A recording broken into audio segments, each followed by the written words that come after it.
During this long war, we've lost so many heroes, so many young men who lived their lives and gave their lives for the Jewish people. Yakir Hexter is one such hero, a 26-year-old soldier who was killed at battle while fighting Hamas. Yakir and his chavruta, study partner, David Schwartz, died together a little less than a year ago.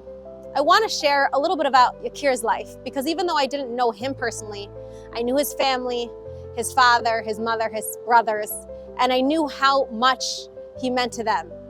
Over this year, I've thought about Yakir many times, and he's inspired me in so many ways. Yakir was a good friend. He was funny, brilliant, athletic, and kind. He loved adventure. Yakir was a runner and a cyclist. In fact, Yakir was a barefoot runner. And in the 2022 Jerusalem Marathon, Yakir ran the entire half marathon barefoot. It was the worst weather we've ever experienced. Pouring rain, sleeting, cold, freezing. Most people wouldn't even started. Yakir was running barefoot. Now, if you've ever been to Jerusalem before, you know there are a lot of cobblestones and it's very painful. He didn't stop for a second. In fact, he had a smile on his face the entire time. I've thought of that image many times on my own long runs when I feel like giving up. But then I dig deep and I think about Yakir and his passion and enthusiasm and joy in the challenge, in the difficulty, in the hardship. He found joy. Yakir set a goal to do Yam LaYam in one day. That's a tremendous distance, 71 kilometers. Some might say impossible. The first time Yakir set out, he failed. But that didn't mean he wasn't going to try again. The next time he attempted it, he was successful.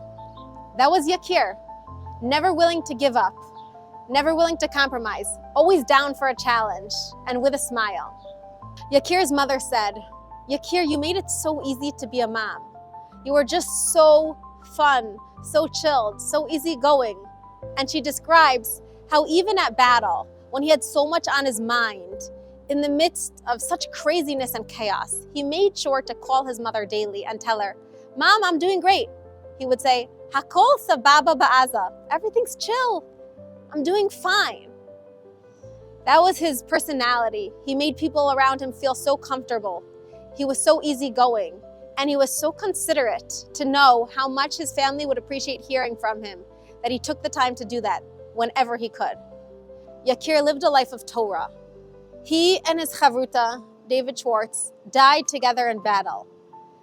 They were study partners in yeshiva, and they were study partners in Gaza when they fought. They made sure every single day to study a piece of Torah because they knew the Torah is what protected them.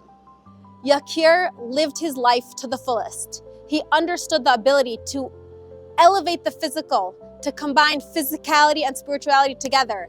He was a Torah scholar, but he was an athlete. He was studying architecture. He learned in yeshiva at Har Etzion. He combined all of these talents and he made his mark here. It's been 1 year, Yakir, since we've lost you. And I think about you often. And I think about how can I bring more light into the world in your memory? And I think that's the question we have to ask ourselves. How can I live my life a little better, a little more to the fullest? How will each one of us bring more light here in your memory, Yakir? I think that's a question we all need to ask ourselves. How can we bring more light here in memory of our heroes so that we can honor their souls and honor the lives they've led?